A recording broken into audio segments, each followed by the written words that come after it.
The machine is not a philosopher. What is the difference? It knows everything, but understood nothing. This machine is very useful if you want to look up things, but it will not tell you what you're supposed to understand. That's our job. The key to the future is not more knowledge, more intelligence. It's human knowledge, things that machines can't do. Anything that the machine can learn, any routine that does not require being human, the machine will learn. Just because you're more intelligent doesn't mean you're conscious, or vice versa. The ability to feel things. And this is so important in education. We need to go back to this. We need to stop saying that we need to be more intelligent, faster, and know more stuff, and have 5 PhDs to have a job. No. But to be able to feel things, to understand things. The future is already here, we just haven't paid enough attention. And this is quite clear. When I worked on the future 20 years ago, I was looking at this and was saying, okay, the future is about tomorrow. But now it's quite obvious the future isn't about tomorrow. The future is here. I mean, it's mind-boggling, all the things that we see. We have robotic surgery in hospitals, telemedicine, 100 million songs now on Spotify. For 10 euros, that used to be 10 euros for like one CD. Mind-boggling changes, and that will impact everything around us, some good and some not so good. There's a great need for people who work on the future. In many ways, you could say the future is a new present, because when you work on the future, you're kind of working one step ahead of the obvious. And lots of companies will be hiring futurists to design their business models. Prediction, as the app said, this is of course the most common mistake. There is no such thing as prediction. I think Nostradamus, right, Alvin Toffler, Arthur C. Clarke, they could do some of that, but that was 50 years ago in the case of Alvin Toffler.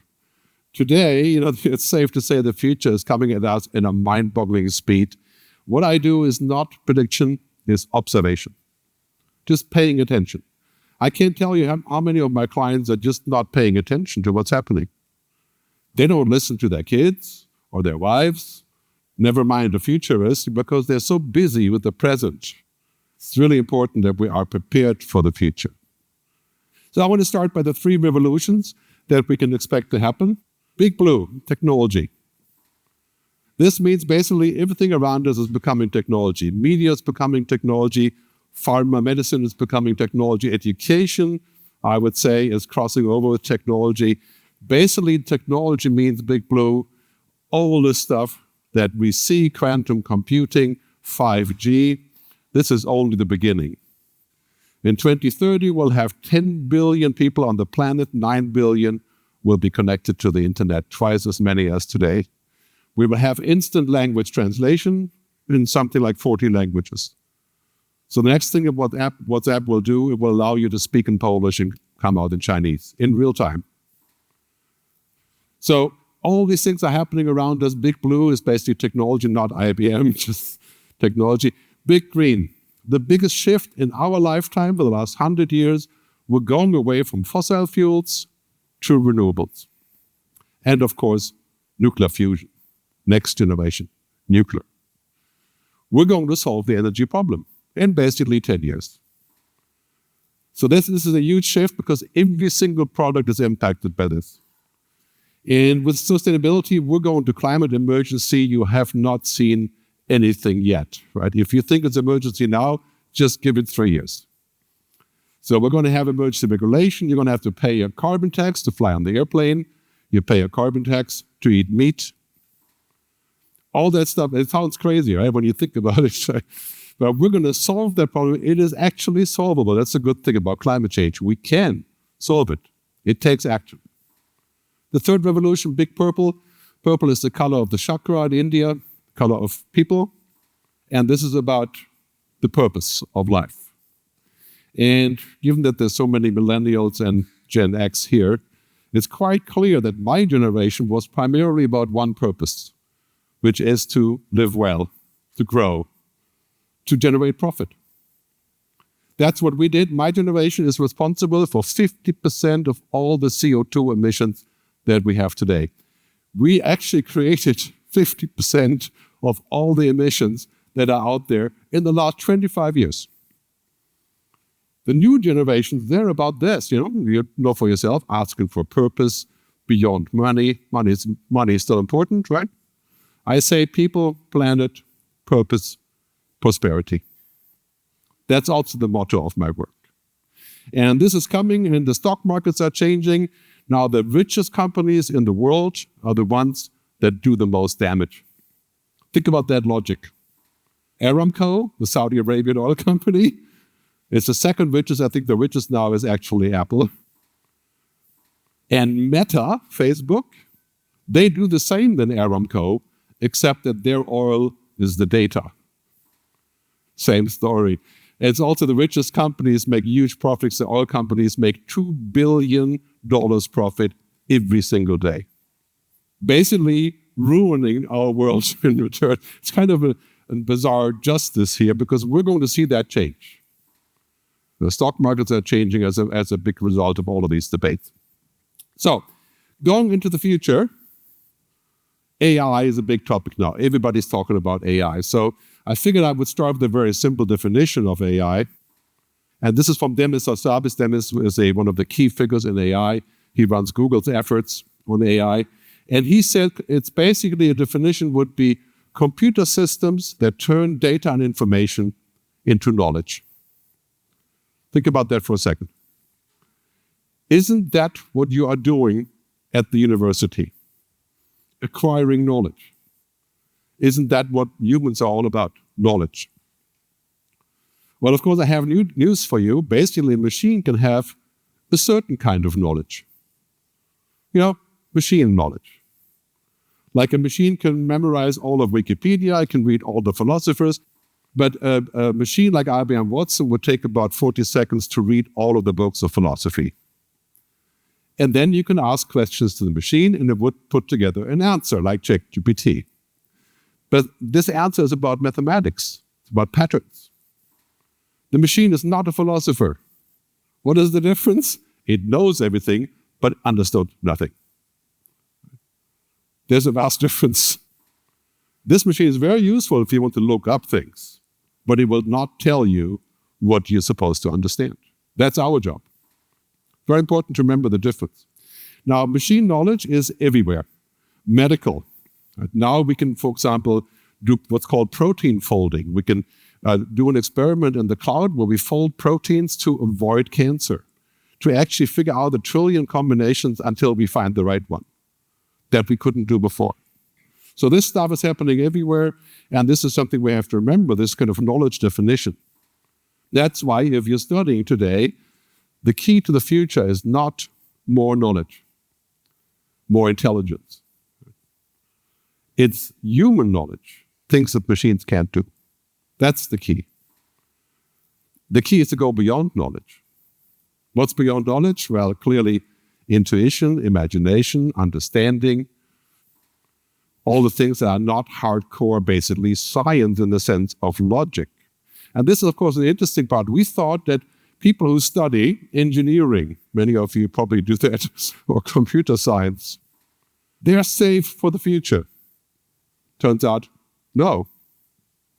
A machine is perfectly capable of writing code, of engineering, of building a bridge even.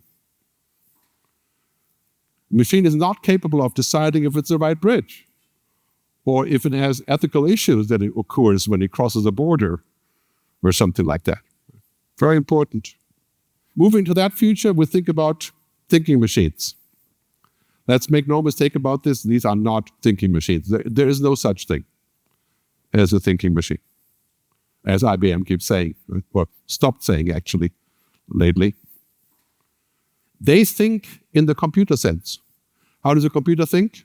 Yes, no, yes, no, yes, no, 0, 1. How does a human think? Maybe today, maybe not tomorrow, maybe you're lying, maybe I'm lying, maybe this is changing. We think about different things at the same time. Machines can't do that very well.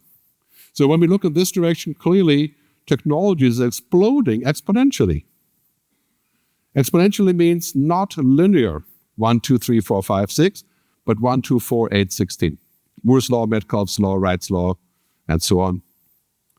What that means today, we're sitting here, we're probably at level 4 on this curve. In 16 months, it's 8, 32, 64. So in 10 years, we are 256. In 10 years, our world will be 80 times as different as today. Can you imagine? I mean, if you're ever going to have kids, think about that for a second. Your kids will live in a world that's very likely to be 100,000 to 1,000,000 times as fast and as different as today. So, knowledge work, which is what we're doing mostly, is deeply impacted. Because first you have to ask a question, what kind of knowledge is important? And clearly, simple knowledge will still be important, but the computers can do it, like I showed you. Now, if you ask a simple question, you get a great answer. For example, if I ask ChatGPT how to fix my camera, how to connect my camera to my computer, I can get every possible answer and solve the problem. I cannot ask ChatGPT about philosophical problems. I get an answer, but it's useless. So, education must reboot. Right now, education is about learning facts, parentheses, for later use. Downloading information. When I went to school, University of Bonn, I was a student of theology, philosophy, and a bunch of other stuff. And then I became a musician. I studied music in Berkeley, California, and then in Boston. It was about learning the stuff. As a musician, I had to learn all these skills and play everything and, craft. Today, a computer can be a damn good musician. But David Byrne, the musician, said the other day, a computer can make good music, but it can never make great music. And that's an interesting point. Today we have to learn something that machines can't do. So if you go to school to memorize information for later, so you can help your client look at a business case from 14 years ago, you are in trouble. Because the client will be able to look up anything they want themselves. So it's an interesting point what happens with education here. And clearly, in this world where the first step is cognification, everything is becoming smart. There's data everywhere, data in your car, data on your mobile phone, data in the cloud, data about your apps and what you're doing, so everything is becoming smart. Then we have augmentation, where humans are being augmented, for example, with virtual reality, brain-computer interfaces, and of course mobile phones. And very soon in 2030 roughly, we will be able to upload our brain to the internet. I mean, I don't know what the point would be, but I suppose you could. And people are arguing that this is a good thing. I think it's not a good thing, but basically augmentation will be everywhere. And this is already an augmentation. This is my second brain. And for some people, it's the first brain, when they don't have anything else they can be doing. And the last part, of course, is virtualization. Right now with the new Apple thing, the Vision Pro, it's a great tool, and really what it is, it's a television on your face. I mean, the stuff you can watch is truly amazing, and it's going to be some time, but visualization and virtualization means we can go into virtual context, we can study remotely, we can dive into, like, you remember Tom Cruise Minority Report? We go inside the data and pull out the data and take a look. I mean, if you're a doctor, amazing, right? A lawyer, right? If you're the police and you want to take a look at who else was there, you just pull out the data, you click the button, off the person goes to jail.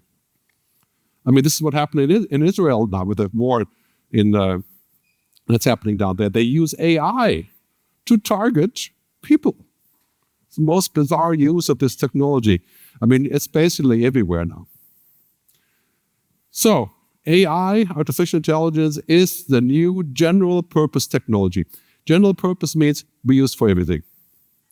So, printing press, fire, internet, the computer, the cell phone, those are general purpose technologies.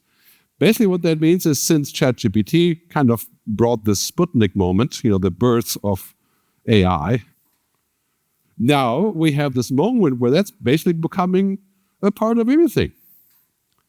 And technology companies, I work for a lot of technology companies, they love this because AI is the saving grace for technology. All of a sudden, technology is hip again.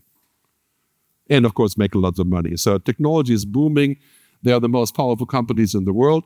The biggest shift for us is, especially if you're just getting started on this, we're no longer going to be on the graphic user interface, which is the browser or apps, typing. Think about that for a second. That's a very unnatural way for humans I mean, you don't type to send a message to your husband or something. Well, you could, but usually you just speak, right? Now, we can communicate with computers by speaking. Like I showed you, but this is getting much better. So in most mainstream languages, not Swiss, German, or Finnish, but most languages, this will work. And the computer will speak to you in the voice of, say, Elton John, if you want, whatever. But it's possible to communicate with a computer like a person. Natural user interface. And that will make a vast difference because now we're talking computers. Let me show you. Where can I find a gift for my wife before I have to leave tomorrow? Vancouver's Granville Island is a lively shopping district. That's an incredibly simple response for a very complex query. Humane, the startup founded by So there's an app called Humane, was supposed to be out in March. Of course, it didn't come out because it's very complicated. Probably won't come out for some time, but this is the idea. You have a pin. The pin is like in the movie Her. You've seen the movie Her, right? It's your digital assistant. And you can use it for business, for travel, or for dating, or whatever you like. And this will change everything because the interface is different. And then the question is, who controls this? Who says if the answer is correct or not? And who is in charge? And who knows what you're saying? All these things are kind of up there. But basically, generative and conversational AI are coming. And the definition of that, I put it here again, is computer systems that turn data and information into content. Now think about this for a second. If you're writing blog posts, you're writing newspaper articles, you have an application that writes for you, or you say, write something today about how bad Gerd's speech was. And it will just generate it based on whatever else it's finding, and you can say, publish. You can publish every 14 seconds. That's called bot shit. That's basically a bot that publishes. So if you have a LinkedIn profile, you can publish every 4 seconds using a bot. Is that a good thing? I doubt it. And how do we know what's real? I mean, you can take my voice right now with a recorder here. You go to 11 Labs, you upload the voice there, and you can generate a video or a podcast with my voice. That's how we get to fake news and things like that. Right? So, interesting point, what's happening here is that, great example. This is a video that was big on TikTok last week. There's generative AI using famous people, and the theme is, it's Friday, stop working, start drinking. Well, it's not Friday today, so I'm sorry about that. But, right, so a pretty good job. This was completely automated. There was no graphic designer, no video designer. This was done with an AI. No, you may have seen it or not. Oh, who's she? Yeah, okay, I remember her. Yeah. Some time ago. I use AI to make pictures of my presentations. So this is Cape Town in the future, where I use DALL-E from ChatGPT. The thing about this is very cool when you do it once. When you do it 50 times, it's all the same, right? So it's a little bit like, yeah, nice, not revolutionary. I use AI to translate my videos. So I have about 300K people following me or subscribing on YouTube, but many of them either speak Spanish or German or Portuguese. And I was never able to figure out how I'm going to get the German stuff on there because I speak mostly English. Right? And now there's an app called Rask that does a pretty good job translating. En estos días, mucha gente a mi alrededor dice que el buen futuro no existe, incluyendo a mis propios hijos. Using my voice. Cuando hablo del buen futuro, dicen, ¿no te has dado cuenta de COVID? So I give it the English, and it makes todos los problemas que tenemos. And if you speak Spanish, you can say, El año pasado me propuse hacer una película sobre el buen futuro. But it works pretty well. De que esto es... Microsoft does the same thing with the Copilot. Many of you may have used this. Amazing stuff. The Copilot allows you to basically bring up your performance inside the company and automate things and all kinds of. It's pretty mind-boggling. Copilot was just banned in America in the White House because it divulged information on the network. So there are many issues with this. But, Copilot is available, I think, to pretty much anybody who has Windows. So what's happening here is really quite clear. The key question will be about trust. How do we know it's real? How do you know you are you? How do you know you're actually writing? I mean, think about politics. This is the year of elections, 72 elections in the world. if I can publish stuff pretending to be somebody else, it's kind of like making fake money. So if you make fake money, you go to jail for a long time. But if you make a fake video, you get famous on TikTok. It's kind of a strange thing. We have all these problems with these technologies, like it's about speed, not depth. It's statistics, not causality. It doesn't understand the context. It's biased. It has coherence, but no truths. We don't really know what truth is, a big story here, right? So this is a real problem with AI, because now we're getting to the point to where AI is becoming a bit of a black box. We use it, but we don't know how we got there. Imagine if your doctor is using AI and scans your skin and your DNA, right? And he says to you, you're going to have leukemia when you're 35. That's the black box. You don't know why or how, but it changes your life just thinking about that. I mean, this will be a very strange thing. Of course, anybody could say that to you, but this system allegedly is perfect, right? So we believe it. This is a picture of the Pope. You know the Pope isn't a black person, right? Not yet. But this is generated from Gemini, Google Gemini. And Google tried to be very accurate and what's called woke, so racially correct. And this is the result of the algorithm overcorrecting. It's saying we shouldn't have that many white people, so you made the Pope black. Right? So this is kind of stuff that happens. On the left, you see the monkey, very famous from Sora. Sora is an app from OpenAI. This was generated with a prompt to make a video about a monkey playing chess. Okay, it's a really nice video. There's only one problem, you can't see it. This chessboard has 3 kings and only 7 fields. So it made a perfect video, but 3 kings and 7 fields, that's not how you play chess, right? So it's pretty cool, but it's pretty far away from reality. It's just not quite there yet. The bottom line for artificial intelligence, like ChatGPT and others, is frequently wrong, but never in doubt. That could be a bit of a problem. So in my videos that the app is translating, I don't really care if the word is wrong, as long as it's not badly wrong. People have a laugh, right? They move on. NATO air traffic control, frequently wrong? No. Medical applications, legal applications, it has to be always right. So we have to keep the human in the loop. So don't expect artificial intelligence to be a miracle machine. There's no such thing. It's a power tool. It's just like a power tool, like if you use blockchain or Bitcoin or mobile money or digital wallet or any of those things, but in a larger way. Important here to understand as we talk about trust, trust is what keeps societies together. This chart shows you that in the last 10 years, that if you ask the question, most people can be trusted, yes or no, a lot more people are answering that people can't be trusted. The white spots are the ones where people have answered that people can't be trusted. Brazil, only 7% of Brazilians trust other Brazilians. And you know what is the result of this? If you look at Europe, Switzerland, where I live, or Germany, but France or Spain have low trust levels. The result of that is politics. If you don't trust other people, you want to keep them out.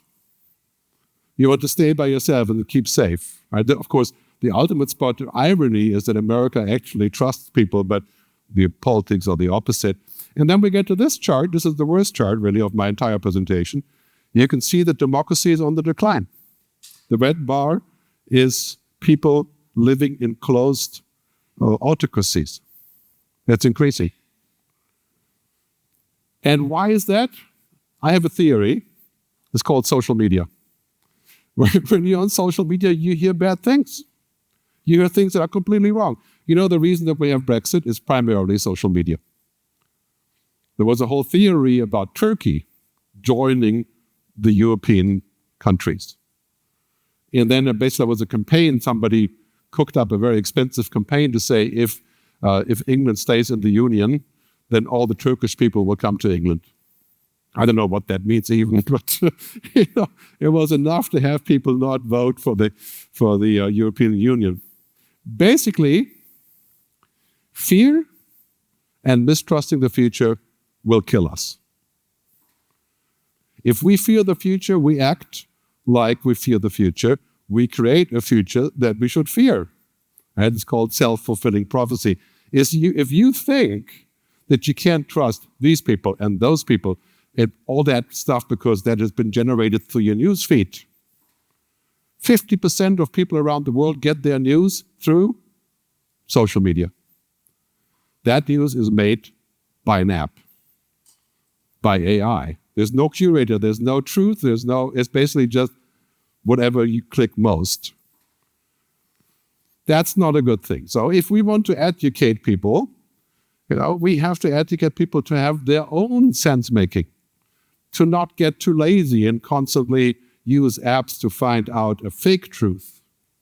That's going to be an important thing because in the end, technology can be a present, but if we use it wrong, it becomes a bomb.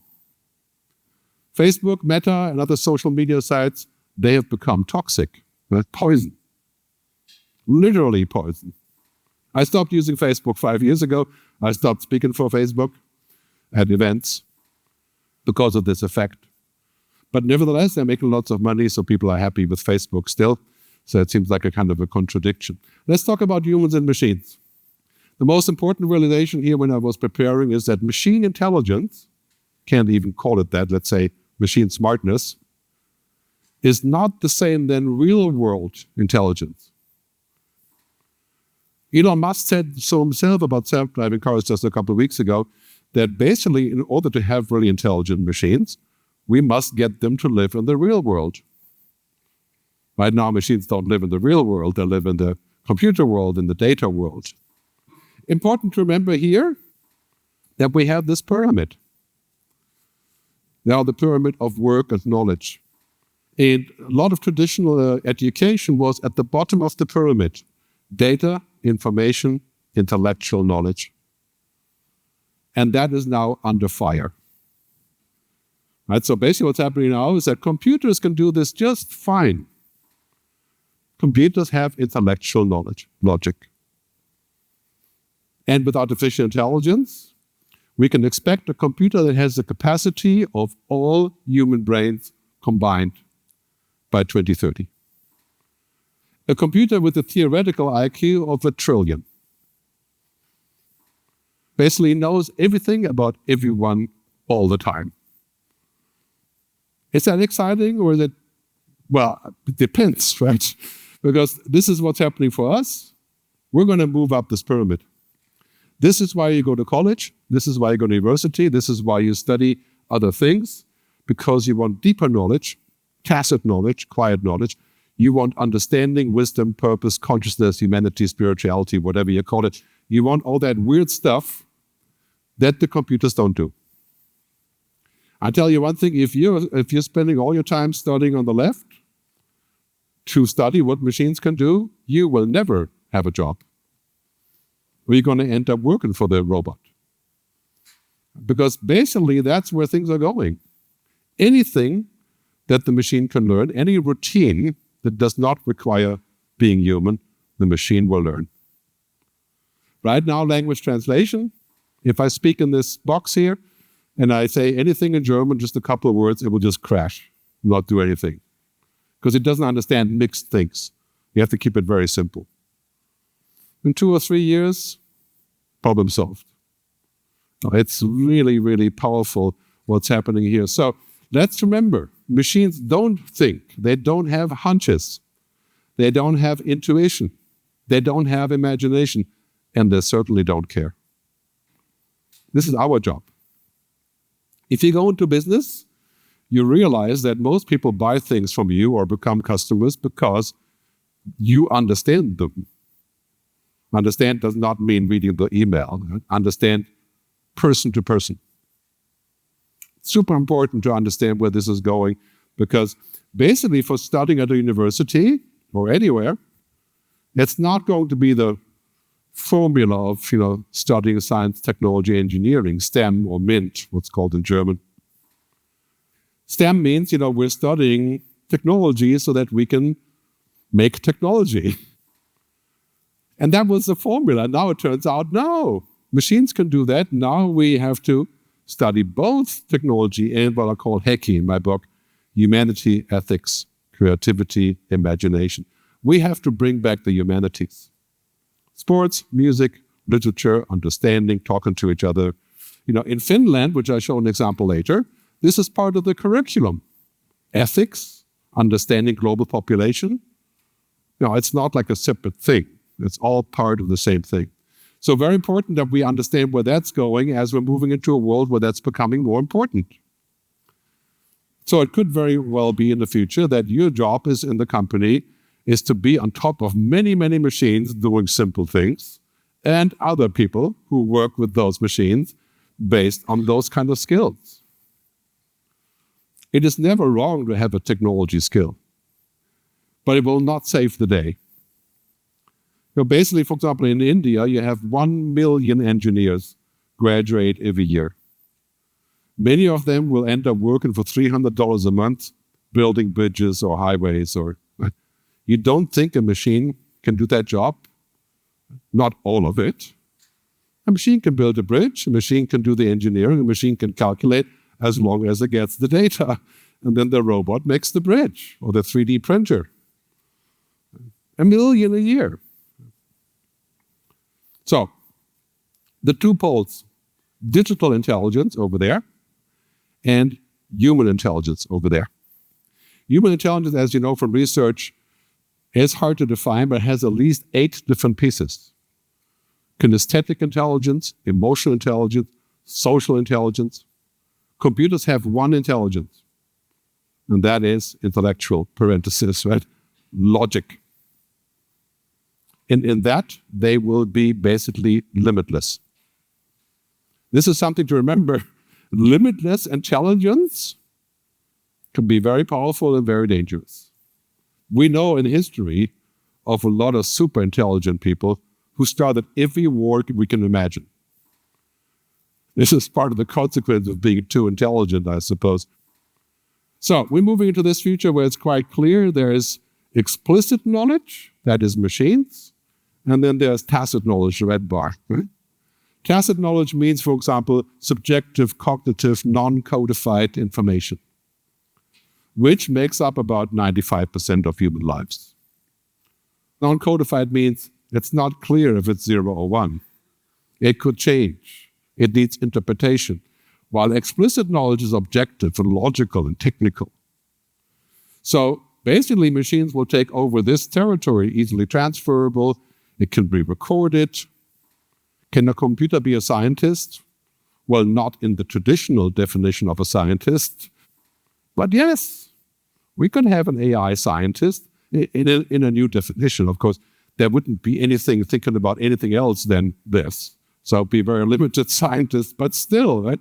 Computer can drive a car, even though we don't really have a lot of self-driving cars. But so we see where this is going. I mean, it's going to be a world where we have to think more about what I call IA, intelligent assistance. And I encourage you to look in this direction, because intelligent assistance means these are power tools that make us faster and better and more informed and more competitive and maybe more human even. Intelligent assistance. I mean, this is basically what all technology does. But I think it's a better word than AI because it's not as confusing. We're going from the simple application of intelligent assistance to AI, which is a little bit more widely intelligent, and then to AGI, artificial general intelligence.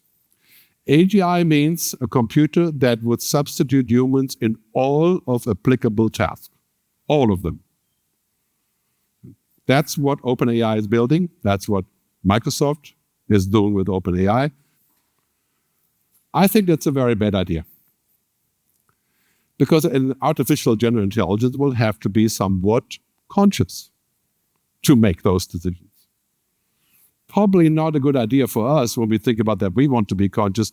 When we think about the definition of intelligence, the ability to solve problems, that's intelligence. Machines will be able to do some of that problem solving. When we think about the flip side of this, consciousness is the ability to feel things. They are not that much related. Just because you're more intelligent doesn't mean you're conscious, or vice versa. The ability to feel things. And this is so important in education. We need to go back to this. We need to stop saying that we need to be more intelligent, faster, and know more stuff and have 5 PhDs and to have a job. No. I think that's true for some people, obviously, right? But to be able to feel things, to understand things. Look at this slide. On the left is a computer. That's what a computer does best. This is what we do. When you put your hands into water, you're smelling, you're tasting, you're feeling. It's a complex world. Computer doesn't have that. So it's very important to think, as Polanyi, the famous philosopher, said, we know more than we can tell. That's what you want to get to. So somebody would hire you and say, this person can add value beyond information. Otherwise, I get a robot. And believe me, when I say this, I think a lot of companies will hire robots to do simple knowledge work. Banking, insurance, because the robots will be able to do a cheap job. They don't have humans, they don't have unions, they don't have strikes. An AI can fly an airplane today. The reason that we don't see airplanes without pilots is not because airplanes can't do it. It's because it's only 1 or 2 pilots. And we need them for other things. So we keep them, and people don't feel good about not having a pilot. But in principle, this thing can fly by itself. There's other reasons that we have the humans. So we know more than we can tell. Marshall McLuhan, 1976, says education must shift from instruction to discovery. And that is just so true. I think Poland is a lot like Germany, where I went to school and university. It's mostly about instruction, downloading stuff. This will not work because instruction will be endless, and you can instruct the computer to beat you very easily by having a voice command. So all the stuff you've ever learned that you kept for later can be instantly summoned from a machine. That's a very bad plan.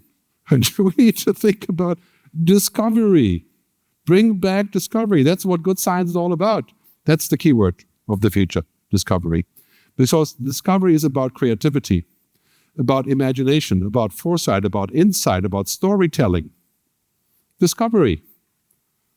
And that's what you want people to understand when they come into work to discover things that are possible, to ask questions, and to actually be alive rather than to be a program. So in technology, we have all these things like virtualization and all these things I talked about earlier, cognification and augmentation, potentially automation, virtualization, and so on. But really what's happening here is that we are surrounded by technology. You probably get that feeling quite a bit, right? I call this the Neo-Luvian man and woman. I do have a woman version of it, but somehow it ends up being a man. But anyway, we are surrounded by technology. And that's not going to change. You can go anywhere in the world, that is not going to change. We are surrounded by we don't really have a choice to say no. We can say no to some of it, like Facebook and others, but the other thing that's happening in parallel is that all of these things that are called the androrhythms, the human things, becoming more important by the minute. Imagination, ethics, creativity.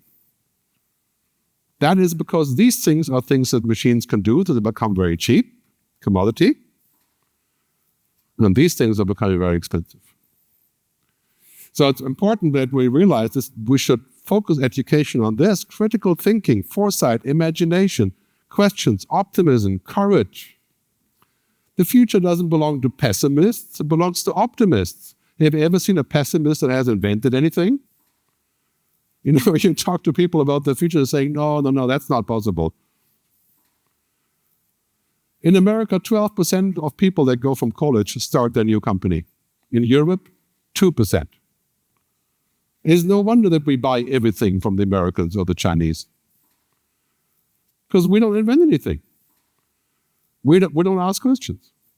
We got to get some courage to fix that. Very important. So what's happening with work, jobs, education is obvious that anything that's a routine, machines will be doing. The future of work is not that we're going to lose our jobs. We're going to lose our routines, our tasks. So that means basically if your job is 90% routine, like a call center, your job is gone, sooner or later. If your job is 60% routine, you can probably figure out new things to do on top of the 60% that go away. You can create new jobs. It's a real problem in big countries like India, Brazil, where people do commodity work. Simple work. This slide shows you, this is from Goldman Sachs, how much percentage of jobs could be automated. 46% in office, 44% in legal, 44% of the job could be automated in legal. For example, reviewing documents, writing non-disclosure agreements. Is that true? Well, I say that's probably a bit over-optimistic. I would halve the numbers, and that's still a big deal. Because think back, when we had this discussion 10 years ago, self-driving cars. Do you see any self-driving cars in Warsaw? Do you see any in Zurich, where I live? You see them in Phoenix, Arizona, and San Francisco, but that's over now, I think. That's because in theory it should work, but in reality it's very difficult to automate. So what we have now is cars that can park themselves and cars where you can, in a traffic jam, that drive themselves. So, this is Elon Musk talking about his vision. Thanks in part to this guy. Tesla car next year will probably be 90% capable of autopilot. For sure, highway. We're probably only a month away from having autonomous driving, at least for highways. Like a Model S and Model X can drive autonomously with greater safety than a person. Right now. Safer than a person by the end of next year. Autonomous robotaxis for Tesla next year. And releasing it to the Tesla customer base next year. It's looking... Now you get the point, right? It looks like it's very close that we're going to automate the lawyer and not have a lawyer. That's not going to happen anytime soon. We're going to automate little pieces of what the lawyer does, like research, comparison, fact-checking. And so the lawyer can have more time for other things or work less. The future could be, finally, that we only work 3 days a week and 5 hours, but get paid the same. Because technology can do most of the heavy work. That would, of course, depend on if our employer allows us to get paid the same, right? The most important thing for you guys, this. If you use AI and other technology, you can eventually be between 3 to 5 times as efficient. You see this pyramid here by 2030? So basically, if we do this right, we could work 3 or 4 or 5 times as fast. This could be heaven or it could be hell. It could be heaven if we say, okay, great, I work that fast. I'm only going to work 1/3 of the time.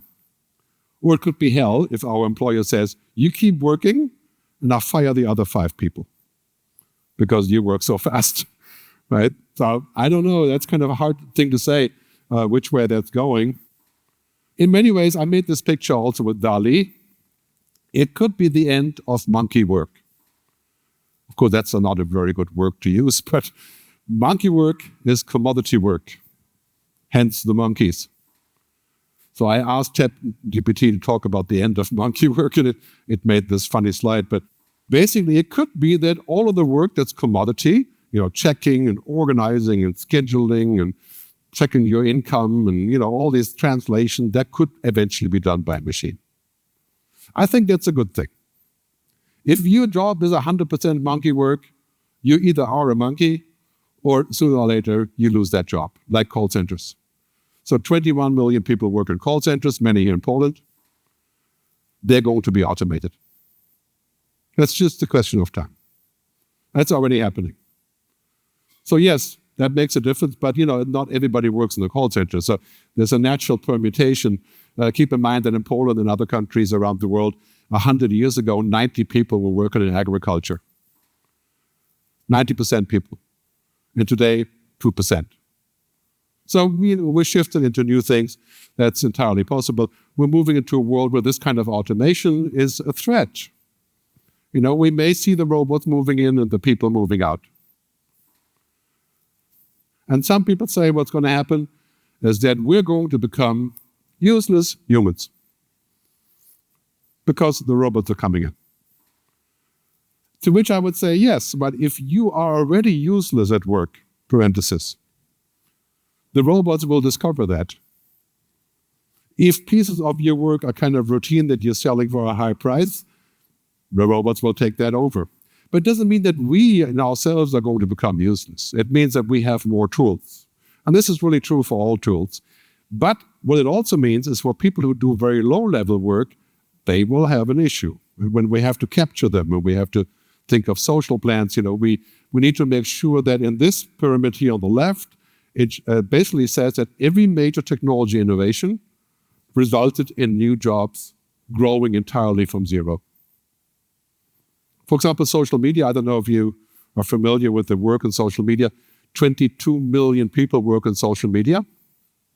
That job did not exist 15 years ago. Now today, you have hundreds of thousands of professional TikTok creators and marketers and God knows what. All these are new jobs that didn't exist before. So we just need to make sure that we work on this kind of equality issue, that we give access to technology. This is, of course, a major concern. This is a big theme, right? Technology, much of technology is too much of a good thing. Too much of a good thing is smoking, alcohol, cigarettes, food. 400 million people are obese. More people die from obesity than from hunger. That's too much of a good thing. Now, that's also true for technology. When we have too much technology, like here, we have our assisted intelligence, we have automation, we have augmented intelligence. Do we really want autonomous intelligence? Machines that can do their own thinking? That are aware? I would argue that's a bad idea. I would argue that we should control that, supervise it, regulate it to some degree. Because great technology is great, but when it becomes too big, it becomes a jail. Like you know this from Instagram, I'm sure. If you're an Instagram user, it kind of tends to hook you into the process of constantly photographing your food. Now, that's called toxic. Gets you into a dependency. The curve on the left shows you what's happening today. We're investing literally hundreds of billions of dollars into artificial intelligence to make it more capable. Are we investing any real money in making it more aligned with what we need? None. Basically none. Europe is the only place in the world where we have an AI Act that stipulates what is supposed to be happening. I think US has that now too, with the White House directive and a few other places. I want to get to the next important part, and that is this. Technology alone will not be our future. It will not save us. It won't save climate change. It won't save us against war. Technology is a tool. Technology has no intention by itself. It does whatever is part of the efficiency program of technology. This guy, Marc Andreessen, the most famous investor in Silicon Valley, he wrote a manifesto about the future of technology called the Optimist Manifesto. And his main message is we should leave technology alone, just take the benefits and shut up about the problems. This is what he said last week. No material problem, including those caused by technology, cannot be solved by technology. So let me ask you if you believe this, right? That every problem can be solved by technology. I would say that's quite obvious. Yeah. Maybe if you live in Silicon Valley, I don't know. Everything is a technology problem. So the best thing would be to get rid of the humans and have technology run the government, right? So we can have an AI president because it would be smarter than the human and wouldn't have any scandals or any issues. So that becomes a real problem. It becomes a false promise. The promise of technology is to solve our lives. Technology makes things efficient. It makes it faster. It makes it more possible. It does all kinds of things, but it does not fix our lives. Technology fixes practical things. Water, food, disease, money. It does not solve a war, social issues, climate justice. That's something we have to do ourselves. So they believe in technology fixing everything as a problem. I think we should have technology companies take an oath. I call this the technocratic oath. They should take an oath that says, I will place human decency and flourishing over anything else. That would be a good thing to have for artificial intelligence. Let me wrap up by saying, okay, I'm worried that a company like OpenAI becomes the next Tyrell Corporation. If you're old enough, you remember the first Blade Runner, 1982, where the Tyrell Corporation made the replicants. Remember that? You may recall that. It's the company that made the machines, the human machines, basically. And now OpenAI, the company, is the number one company in the world that generates AI. The boss of OpenAI, Sam Altman, he said the other day, this is the next step for his company to create the ability to think, create, and understand and reason for machines. I think that's a very bad idea. I want the AI to be competent, to get the job done, to drive my car, to fly the airplane, to solve climate change, to help me invent things. I don't want the machine to reason. That's our job. Because how can you trust the machine to reason? It doesn't exist. It doesn't know what's important. You can talk to a machine about love, like you see in Her, the movie Her. But do you remember how the movie Her ends? In the end, he asks the machine, how many other lovers do you have at this moment? Because the machine is quite capable. And she says, 3,456 other lovers. I mean, that's only machines can do those kind of things. Bottom line is, we need to think about this and say purely intelligent creatures, whether machines or humans, are a detriment. We have to move beyond intelligence. We have to move beyond this idea of just logic. And now we have, everywhere in the news, you see all the money that's going into artificial intelligence. The Saudis are pouring 400 billion into artificial intelligence. This can be both good and bad, but I think this whole idea of creating a super intelligent machine, I think that's way out of line and probably not a good idea. We have, of course, in Europe already efforts to change this. The CEO of Apple said the other day, technology can make great things, do great things, but it does not want to do great things. It doesn't want anything. Keep that in mind. Technology is a tool. It's not God. It's not the purpose. It's not whatever other facts you have in mind. That's why we need, for example, the Artificial Intelligence Act. As wrong as some of it may be, ultimately, we need to think about orchestrating this. And we need to think about what I call the International Artificial Intelligence Agency, which the UN has proposed to create an agency to take care of artificial intelligence. One important saying from Malawi: people look at education like this. It's all about your brain. That is not the future. It never was. Saying from Malawi is knowledge without wisdom is like water in the sand. A machine that has infinite knowledge, but has no wisdom, no understanding, no comprehension of real life, just pours the knowledge into the sand. Doesn't change anything. It's important for us to remember what we do. We go much beyond this. Buckminster Fuller said, we are to be architects of the future, not its victims. If here in Poland, I very much believe that Poland is one of the most important countries in Europe, and I've been coming here for years and watching the transition. If you want to do something, you have to be an architect of the future, not wait for somebody else to come along. And this is something we've done in Europe for a long time. We just waited for the Americans. That's why everything that we put on the cloud in information ends up in Silicon Valley, because that's where all information goes. Let's not act like the turtle. Oh, I don't have any control over that, or I can't do anything about it. And many people, when I speak somewhere, they say, you know what, the doors of humanity are closing. There's wars, there's climate change, there's AI, there's bad actors. So 20 years, we're finished. I think it's the other way around. I think the doors are opening. This is why it's so painful. Because now we're finding out we can solve climate change, we can solve food, we can solve energy. Solving war, that's more complicated, right? But we can solve so many practical things with science and technology. The doors aren't closing, they are opening. We're starting something completely new. That's basically a new process in time that allows us to become more proactive. So, the future is no longer about tomorrow. As a futurist, you're working today because you're bringing what people haven't seen into the spotlight. The future is made by optimists. We should not be naive and just ignore problems, but as Kevin Kelly said, famous futurist from Wired magazine, we should be optimistic not because we have less problems, but because we have more capacity.